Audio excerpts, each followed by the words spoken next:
Good afternoon, colleagues. Thank you for being with us today. I know that the day has been really intense, really interesting, and usually energy tends to dwindle toward the end of the day. But today, together with our participants, we will be discussing international experience. Our experts will share their insights. I really hope that the level of energy in this hall will rise. Today at this session, we will talk about the finance of the future. How is the financial infrastructure changing? What are the advantages of the blockchain technology for the traditional financial markets, and what are the risks in this area? And the most interesting thing, we will be talking about the role of the Russian Web3 market in the global arena and where we're at in this global context. Today, at pretty much every session, we talked about DeFi and TradFi being pretty much one and the same thing. There were lots of facts and figures, the volume of capitalization of stable coins, the market of tokenized assets. All of these are very important facts and figures. At Sberbank this year, we were probably the first in the Russian market to develop a special index for the blockchain technology, which shows the scale of convergence of the two worlds, TradFi and DeFi. This index includes different components, for example, tokenized real-world assets, stable coins, ETFs, and other components. Let's jump right in, and I will ask the first question because we do not have that much time. I would like to ask the first question to Pavel. Pavel here represents the biggest global media platform. So, Pavel, please tell us about your experience. You are present in pretty much all markets. So, what do you think? Which products, tokenized assets, stable coins, or rather, are the most popular among financial institutions, and why? Yes, thank you, Alexander. Hello, everyone.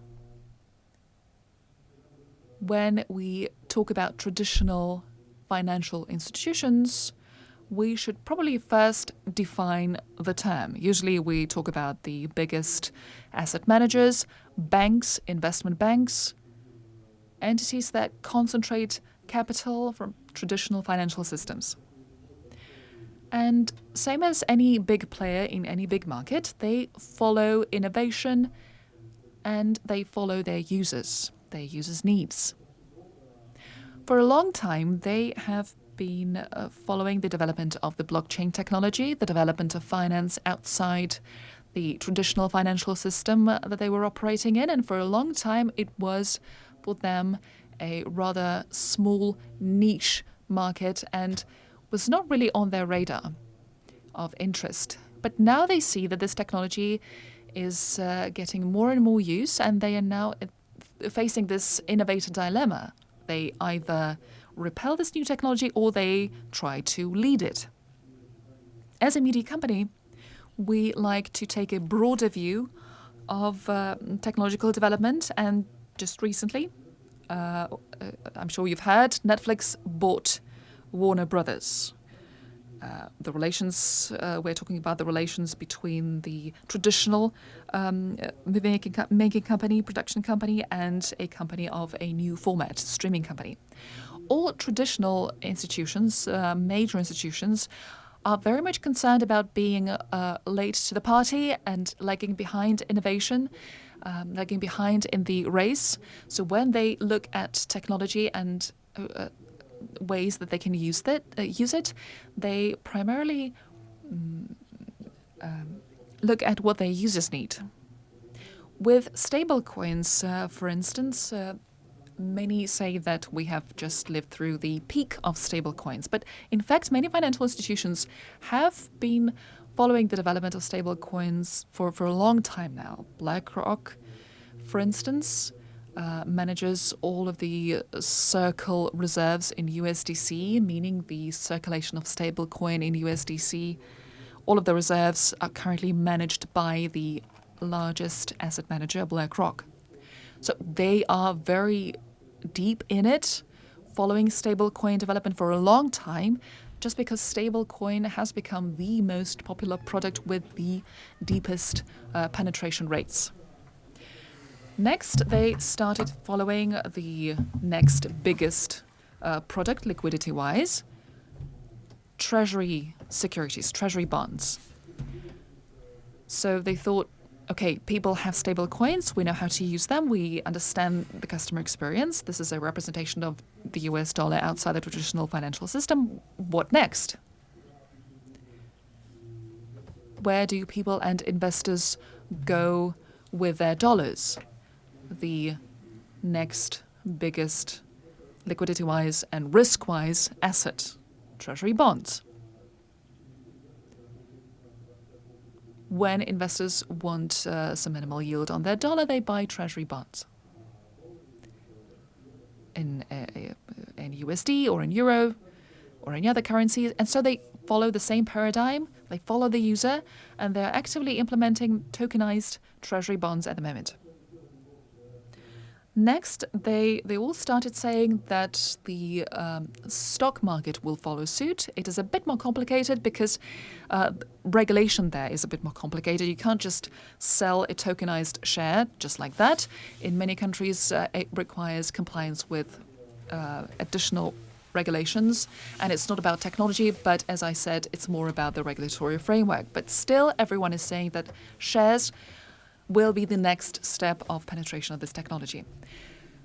And then they will they will venture into other products, corporate loans, retail loans, things like that.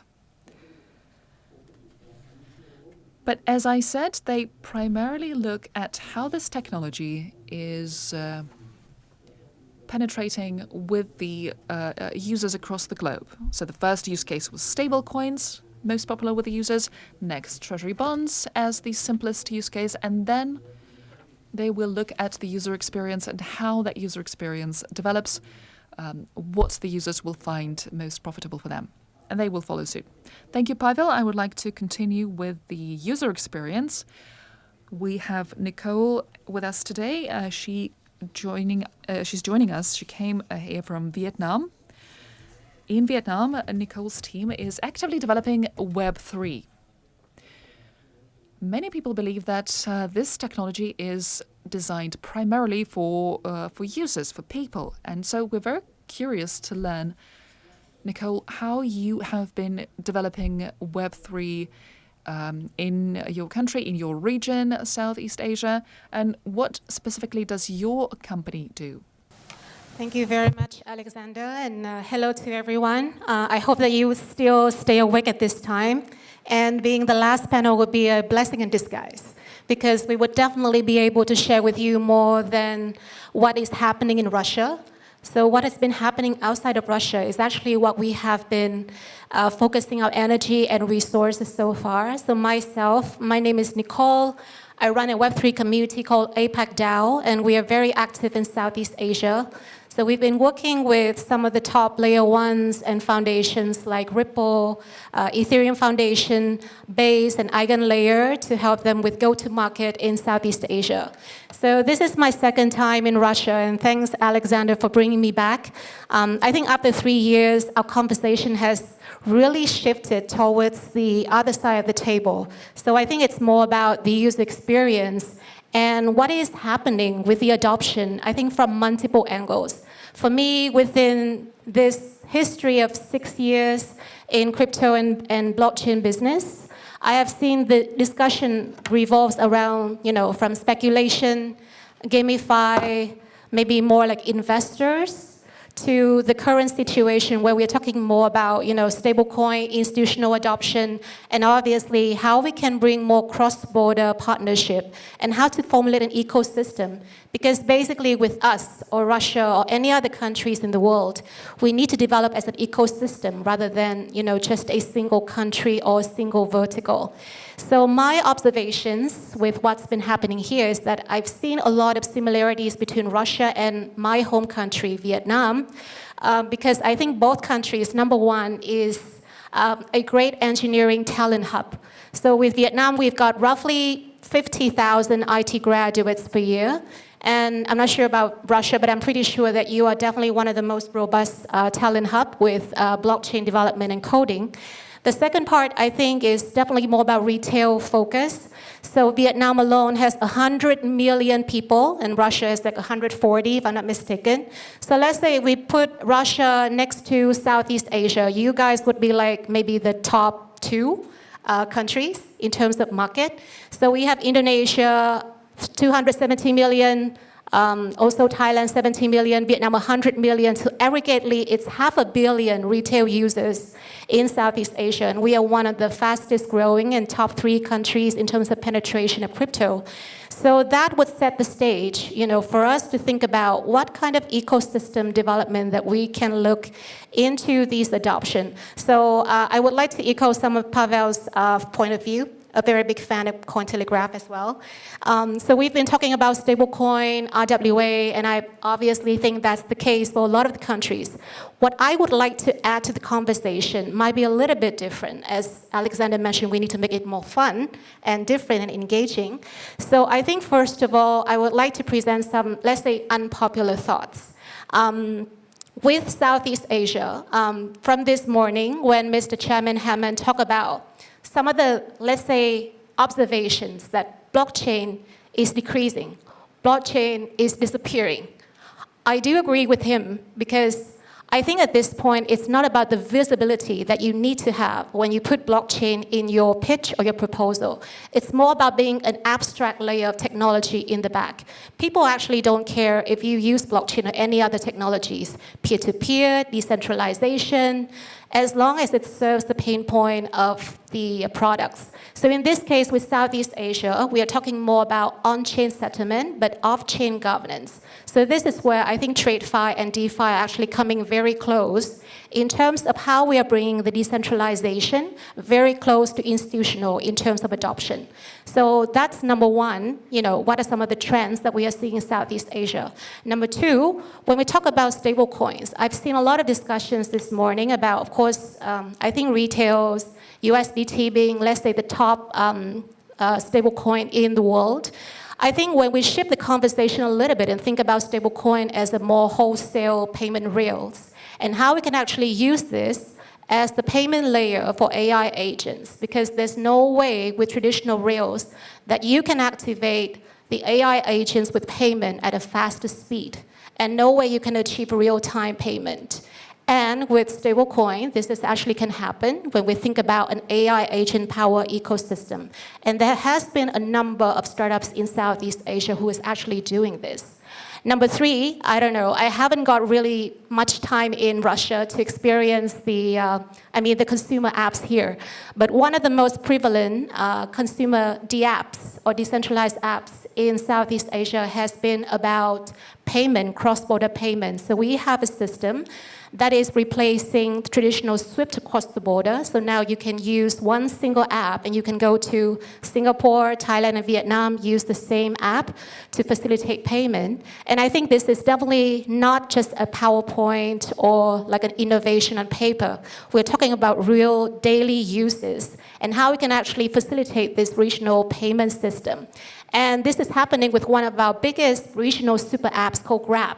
So in Southeast Asia, Grab might be the equivalent of everything from ride-hailing, shopping, e-commerce. Everything that you need in your daily life can be found on Grab.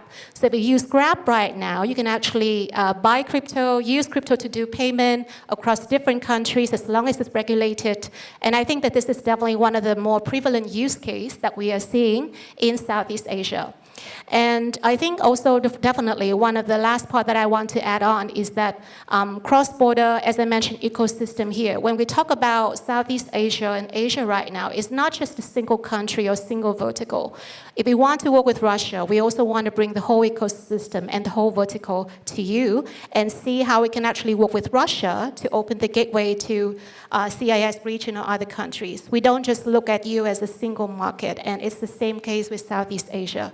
So I think those 4 points, hybrid product, stablecoin as a payment rail for AI agents, obviously with the consumer apps, and the last point is about ecosystem development, which is very important.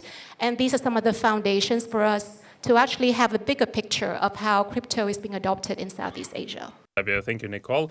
We have a lot of things in common in terms of Web3 development, and it is true that Russia, in terms of its technical school and engineering school and the quality of the developers, is for sure in the top 3 countries on the global scale. Before I put the question to Günsel, I would like to remind you that today you can ask questions as well. You have this opportunity online. I mean, you can ask a question online. You have a QR code that you can scan on the screen and write your question. I am definitely going to organize a Q&A session. So, Günsel, you made some very exciting remarks on the first panel session.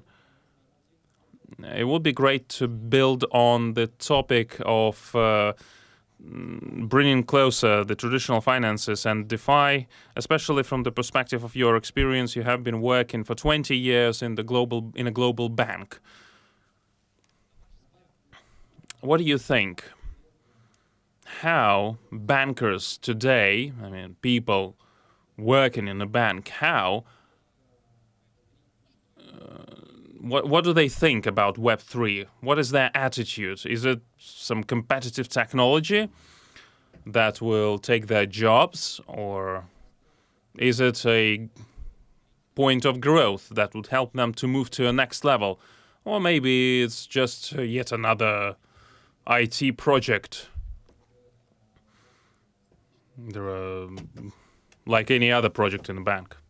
Thank you, Alex. It's actually a combination of all, differing from one institution to another. But I'll give a summary of how I see, also in a chronological manner. So it was first rejecting, right? It is crypto, don't touch. That's the dangerous area. That was about 10 years ago, right?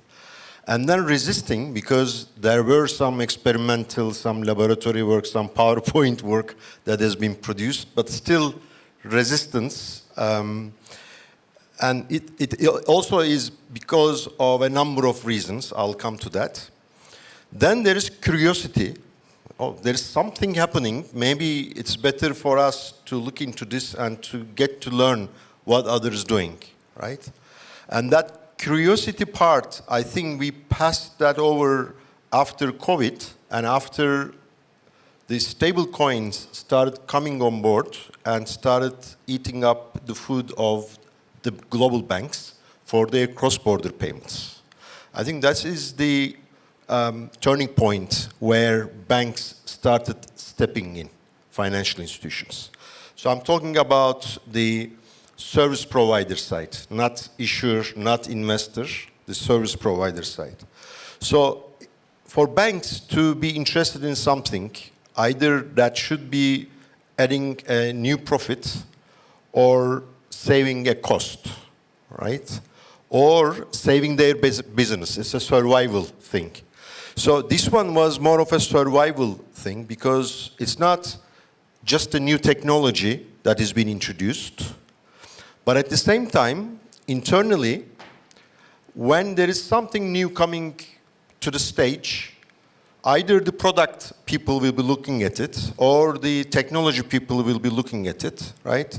But for this Web3 related initiatives, it needs to be the board looking at it and buying the idea and mandating the people in the bank, the technology team, the risk team, the product team to be lined up. If it doesn't happen, it will never work because the risk will always say no to this. It's risky. Technology, why would they take this on? It is risky. If something fails, then that is to them, right? They cannot promote it internally. And for the product, they have to fight against risk. They have to convince technology. And why would they do that? They have all other firefighting topics on their table to consume the whole day. So there should be a reason, and that reason is the mandate of the top management. So that's why when I left Citi, I established Manifest to actually create the fintech literacy at the executive level of the banks. That was the main problem, right? When the executive level in the bank, the top management, is convinced that there is real value in here, first survival, then increasing profit, and also cutting costs, then it is something to be taken up. And for the executive management to also buy this in, from the bank's point of view, regulations should be there. In the absence of regulation, no bank will step into anything new. No one will sign under, because they cannot. So with the regulations now coming on board around the globe, and also very recently from the US, now the institutions are demanding these from the banks. Banks looking at it, they see it as a survival matter. And now they see also cutting costs, hopefully, as I also explained in the first session. It's a hidden treasure. It's not identified yet. It is to be experienced. Then I think we will move on to the stage where Nicole mentioned. There will be no on-chain, off-chain. It is not a matter. It is just a technology for the users that is used behind, but the banks will be fully deploying this. And one last thing is the costs of getting into this, because for these kind of products, banks need to run their legacy systems side by side with the blockchain, right? So that really takes effort, time, and risk that needs to be managed. So we are in a transitioning period. The good thing is it has started. I've also seen it at Cyberbank. Last night we had a very good conversation with Pavel that I was happily surprised how much developed it is in your case. I think that is a testimony that now the financial institutions are in here and it will be taking off. And there will be no turning back from here. Thank you very much. I really loved your idea that, first of all, that was some dangerous thing that you shouldn't really touch, it's kind of a niche story. And now you have Web3, that is a trend that should be discussed on the level of the board. So that's a strategic story that directly influences the business model and financial institutions. So it's fantastic thoughts, fantastic insight. Vasily. Yes. So you represent the community of the Belarus Republic. You're actively developing blockchain technology and crypto assets. A couple of years ago, the Republic of Belarus has become one of the few countries that legalized cryptocurrency 8 years ago. Right. Yes, thanks for the remark. I mean, you were one of the first ones for sure. And now we can see that a race has started on the global level. Various countries announce that, yeah, we have the crypto capital. No, we have it, say some other country. And it will be great to understand what really happened in the Republic of Belarus during that time. Do you still have that ambition to be the crypto capital of Web3? And what are the initiatives that are in place right now? Well, you have to be audacious in your ambitions. We have the understanding on how to go to that area. And we should develop a business infrastructure as well. We have a couple of examples with the Central Asian countries who were more audacious, more bold, and there will be consequences, obviously, positive ones. In Belarus, it's pretty conservative. When I first decided to work in Belarus financial sector in 2018, I was working with banks and regulators and state bodies, and they were so slow, and there were so many issues to be discussed. And then in a couple of years, I changed my attitude. I thought, okay, we're going slowly, but we are making it. In Belarus, you have to work through the high-level regulatory efforts. You have to create the bridge between the specialized bodies and regulators. You have to create sandboxes and pilot models, and then to create the regulation for the entire market. I think this is a proper way to go, because I think the major pain right now is the compliance procedure. To be honest, the only model that ensures the cryptocurrency operations settlements related to the traditional banking system. Cryptocurrency is not a payment method in its pure form, because usually there are some fiat currencies on the both sides of the transaction. How the banks and payment systems will look at this transaction is going to determine the further development. We have a special commission, AML CFT commission, and we develop local regulations for crypto projects and banks, as well as how the participants of the traditional financial system will operate in that. And with the blockchain technologies, we kind of understand what is happening, but what is on the edge, something that Gunsel was talking about, it's something that emerges. I had some cases when I was talking to one compliance officer of Sber, and tomorrow there's another compliance guy, and you have to explain everything once again.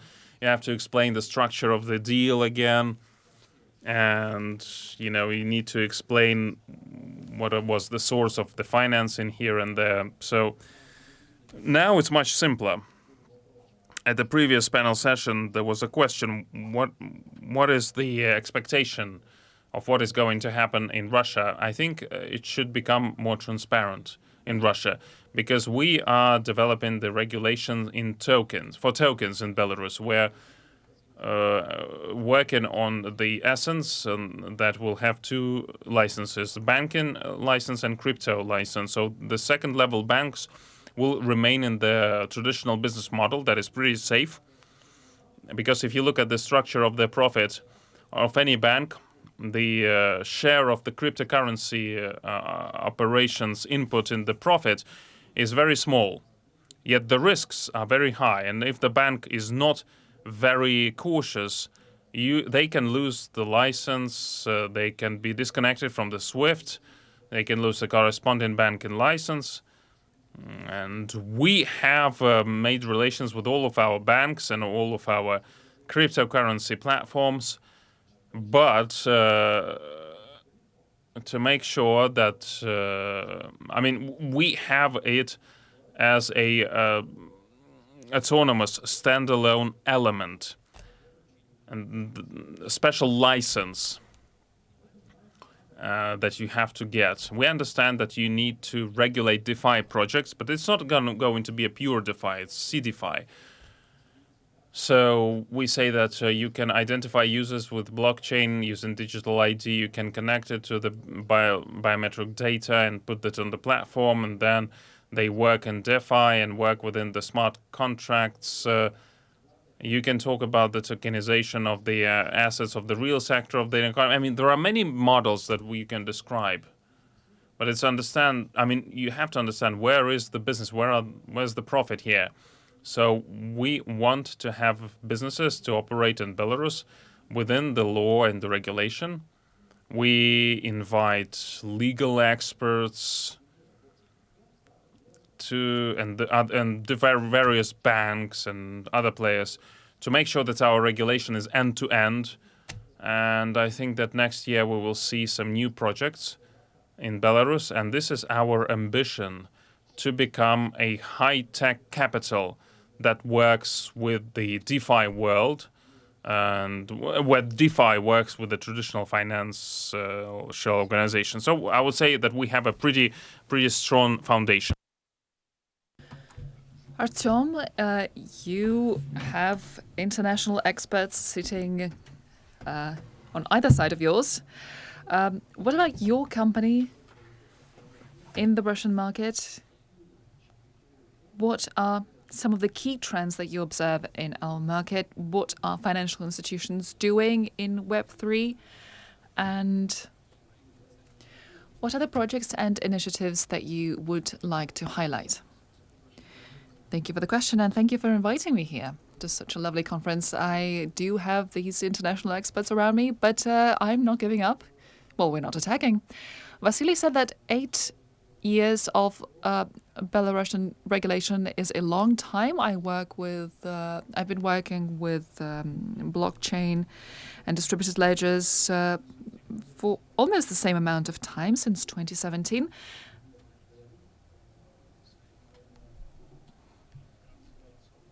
And in Russia, it's not that long ago that we got some meaningful changes in integration of public services, DeFi services, and traditional financial services.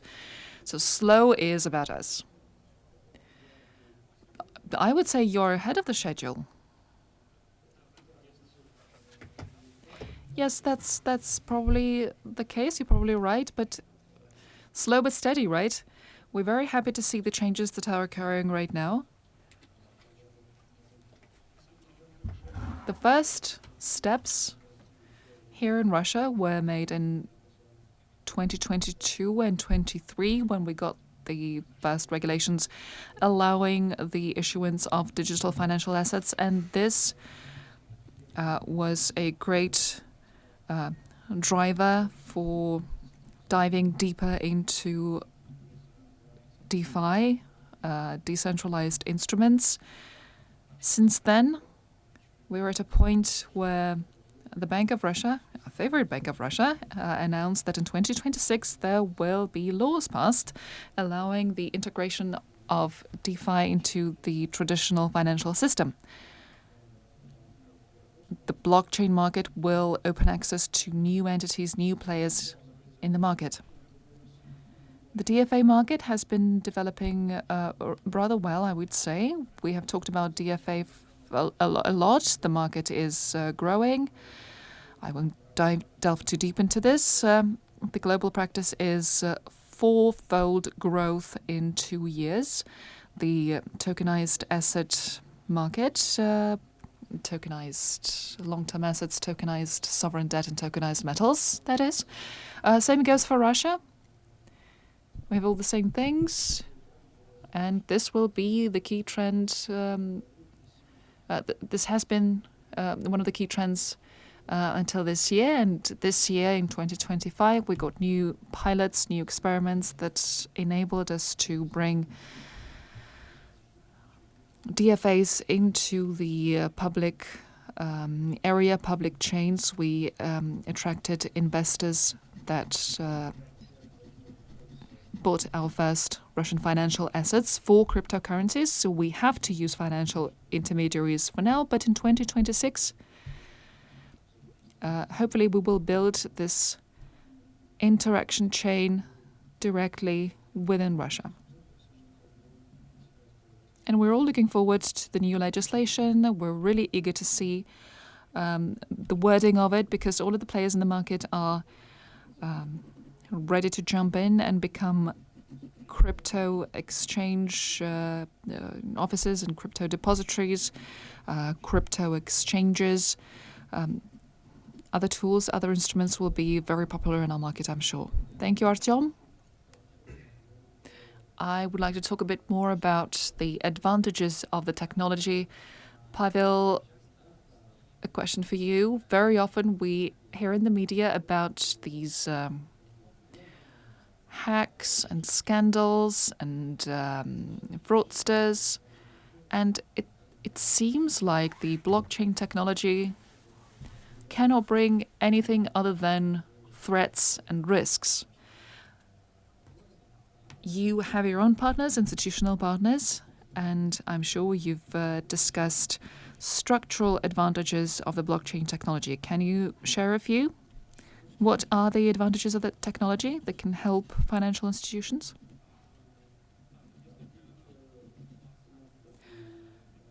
Right, as a media company covering technological development, we have this internal controversy. We would like to inform people about things that are interesting for them, but then again, there are advantages of the technology that may not be interesting at all.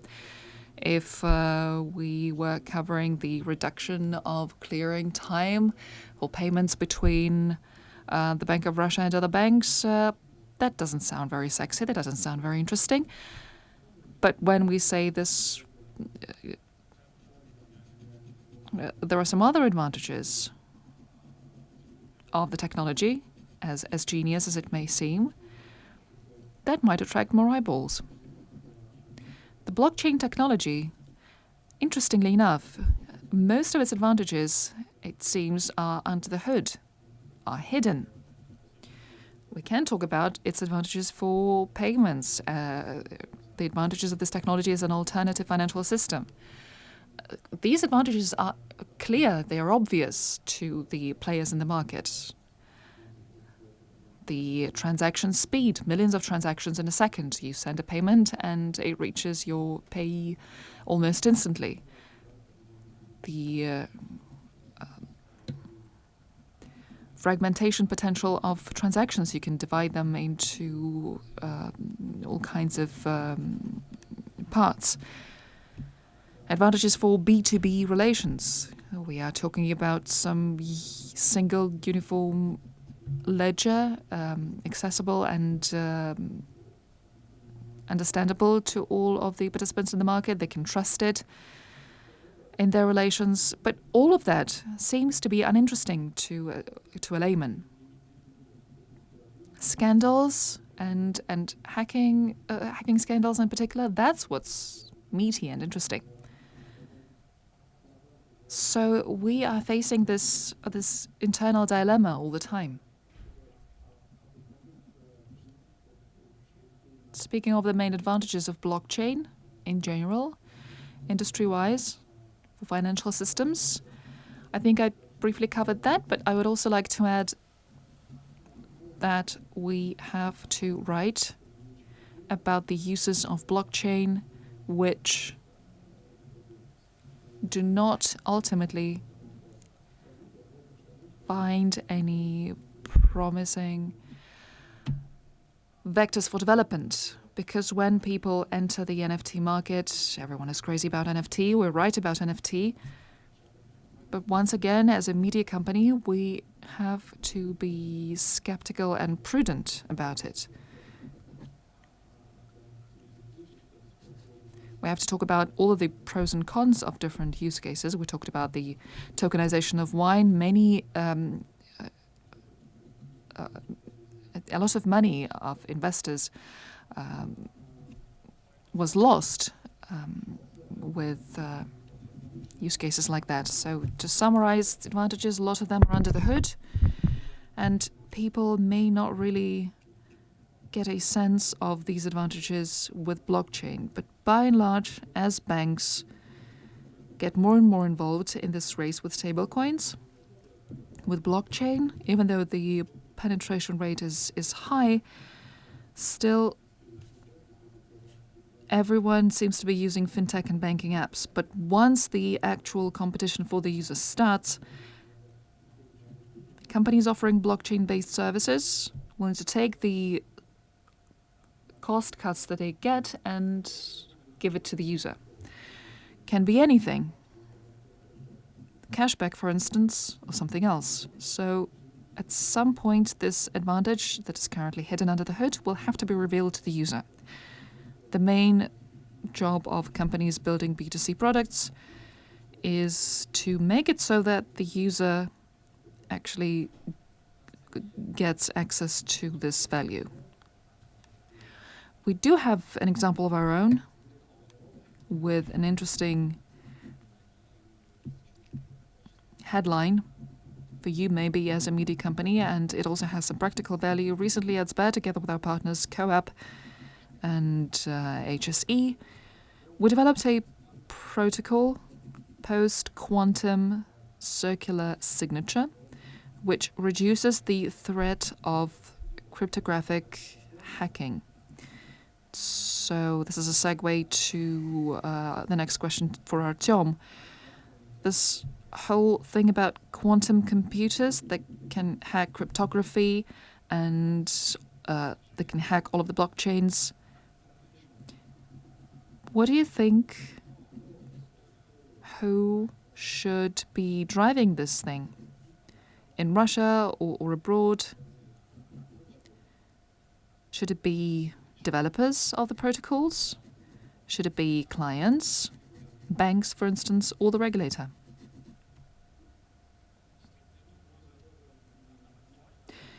Indeed, this is a very pertinent threat. I would say that it's a bit exaggerated, in my opinion. We discussed this with Russian cryptographers, Russian labs. I've read foreign research on post-quantum cryptography and the threat for blockchain. And the consensus opinion, I think, is that it's a bit premature to talk about this threat. We are analyzing this ourselves.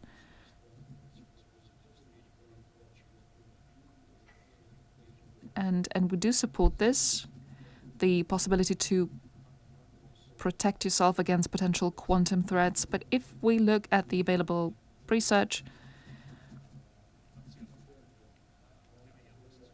doing an assessment of the likelihood of a blockchain hacking using a quantum computer on the horizon of 5 years. So the likelihood is between 5 to 14% in the next 10 years, between 19 and 34% on the 30-year horizon, and up to 80 and 90% beyond that. So we can get back to this question in about 5 years from now, but we do need to get back to this prepared, because once the hacking has been materialized, then it will be too late.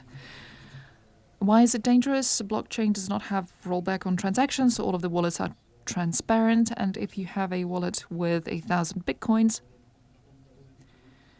it will be visible in the network. And this is a clear target for criminals. They can use the quantum computer to target a big wallet with a big amount of assets, try to hack it by forging electronic signature. There are ways to mitigate those risks, obviously. Dividing assets between a big amount of wallets, other applied methods, and in general we have studied the it is important to study the possible technologies of defense. As for the driving factor, I think developers might be interested because the availability of protection against quantum threat in their technology is a competitive advantage versus other developers. For clients, it's about the security of their assets, their own or the assets of their clients. So there can be a lot of stakeholders interested in the development of this technology, the security technology. But before we concern ourselves with the protection against the quantum threat, we first should focus on the more pertinent threats. Because risks and security are something that we constantly need to talk about, especially in this institutional context. Using custodial wallets, for example, or smart contracts with a hole in them are all fraught with risks. We cannot roll back on a transaction. We cannot get back the funds. So what we need to do now is to build a reliable infrastructure which can comply with the risk requirements of banks, traditional stock exchanges, brokers. That's the activity that will help us integrate traditional financial markets and decentralized markets and blockchain markets. Thank you. I would like to remind the audience that you can submit your questions as well. You can scan the QR code and submit them online. I see the first questions coming in, and I think I will start reading them out for the speakers. Nicole, a question from the audience for you. Do central banks in Southeast Asian countries allow all users to buy cryptocurrencies? And what about Vietnam? How do users use cryptocurrencies in Vietnam specifically? So I think Asia, one of the biggest part is, of course, it's very fragmented in terms of regulations. So I cannot speak on behalf of all of the countries, but at this point, pretty much regulations have been in place for digital asset and crypto assets in most of the bigger markets. So Vietnam is the latest one to join the team by regulating digital asset this September. So before this, mostly a lot of the users, they are accessing crypto through international exchanges. So the top 5 crypto exchanges in the world have already got presence in Vietnam and Southeast Asia. Now, the government and the central banks, depending on the country, but basically we need to look at their main goal when it comes to regulating crypto assets. So for instance, with Vietnam, it's about monitoring the money outflow. So what it means by that is obviously for Vietnam market so far, it has been fairly easy to bring the money in, but it has been fairly challenging for a lot of the companies to bring the money out. So basically, this is also one of the main areas why the government wants to impose and monitor this sort of risk as well as activities as well with crypto. So starting from this September, we have regulated crypto asset, and from January next year, there would be just a handful of licensed local exchanges or joint venture exchanges. So meaning that if you're a Vietnamese or a international investors residing in Vietnam, you have to work through them. And as international investors, you can participate in ICO in Vietnam, but the local investors can't. So if you're thinking of moving to Vietnam and invest in crypto, maybe this is the right time. So that's the regulation pretty much in Vietnam at this point. Thank you very much. I will continue with the questions from the audience. A lot of questions are coming in, starting with the words, when is blockchain going to kill this and that? There are not very politically correct questions there as well. But, well, Gunnar, a question for you. The audience are asking, when is blockchain going to kill SWIFT? Okay, that's a very interesting question, of course. That's why SWIFT also started their own initiative, and they are trying not to be the victim of another trend as Kodak has been, right? They don't want to be given as the example as Kodak is given now. So, but right now, I think what banks has already started doing with the stable coins and tokenized money, first and foremost in their internal blockchain, internal systems, but I believe that would also be interoperable in between the banks in time. That will certainly eat from SWIFT's business, and as long as they don't pivot themselves into something else, I think they would also become obsolete, in my view, in my personal view, right? So this is what is happening, and for banks, this is also an opportunity to internalize any of the costs and also to capture clients inbound rather than going in between banks to tokenize the money and to, I'm talking about the corporate institutions, corporate clients of the banks, of course, in this space. So when blockchain kill, I think we will, as I mentioned, we will all be on chain eventually, and whether it means it kills, yes, it kills. In my own opinion, it should be in about 10 years, that we would not be talking about on-chain, off-chain. We will be just one layer of processing things. I think I would build on that. I think it's not blockchain that is killing SWIFT. SWIFT is killing itself, and their current geopolitical agenda, they're just killing themselves. They're shooting themselves in the foot. And it's very funny, if it was not for the current geopolitics and other political decisions, no one would think about that, and SWIFT would work, for the next decade or so. And SWIFT are working on replacing the classical SWIFT, but I think that the time has passed, and using the decentralized structure development cannot be stopped. I talk with our partners from India and other countries in Southeast Asia. All are talking about using decentralized structure for making payments, and well, basically the result is that the future of the decentralized structure is to kind of bring together our divided world that the politicians have divided, and they are still trying to divide by clusters based on some groups of interest. And blockchain can be the technology that would unite this world back together. I would like to build on that. In 2 months, I went through 8 conferences in 6 countries. I was a speaker, and there's always an agenda to make the technology sovereign. And everything that we're discussing during the coffee breaks, it's the creation of the infrastructure that would ensure local security at the same time will help you to work globally. And I think that Russia right now is in the most active phase of developing the technologies that would help to ensure digital sovereignty. At the same time, using the fundamental peculiarities of blockchain technology, you can still be integrated in the global blockchain infrastructure.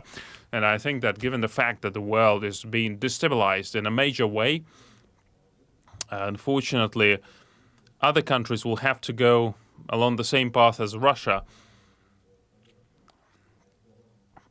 So the fact that the era when a couple of providers are working in this global infrastructure has ended, and I think Russia will have something to offer, including in the RVA and DFA. I have a feeling it will be so. Thank you very much for your comment. There are more and more questions. I just want to make a comment on that, because now, during the lectures that I hosted this semester, I shared with the students one anecdote. It's the investor letter of Larry Fink, which is BlackRock's CEO. He was making an analogy, and it was about SWIFT. He was making that now how SWIFT runs the transactions is similar to the letters posted, comparing to WhatsApp of today. Right? So SWIFT, how they do it today is like the letters posted. So when these kind of comments are coming from very large institutions, it is very difficult to turn the tide. I also agree. It is, in my view, at least not from a technology and implementation, but from a profitability and sustainability perspective, I don't think it will not be the same anymore for them. Yes, I think I will... thank you for that. And a question from the audience. I think it was someone from the tax office. Who else could write that question? Could the speakers share their personal experience of using blockchain, stablecoin, and Bitcoin? Maybe we shouldn't ask this question to the residents of the Russian Federation, the tax residents. Vasily? Well, in accordance with the Belarusian law, the entry point and the exit point of a tax resident of Belarus should be done in through regulated platforms, and then we can operate across the world. This is what it is done in Belarus. So an important thing is that the purchase is legal, the communication is legal, everything is legal, and it's like staking, the options, the futures, and other things, everything is available, but still there is some regulation that would dissuade our citizens to do some weird things in cryptocurrencies, because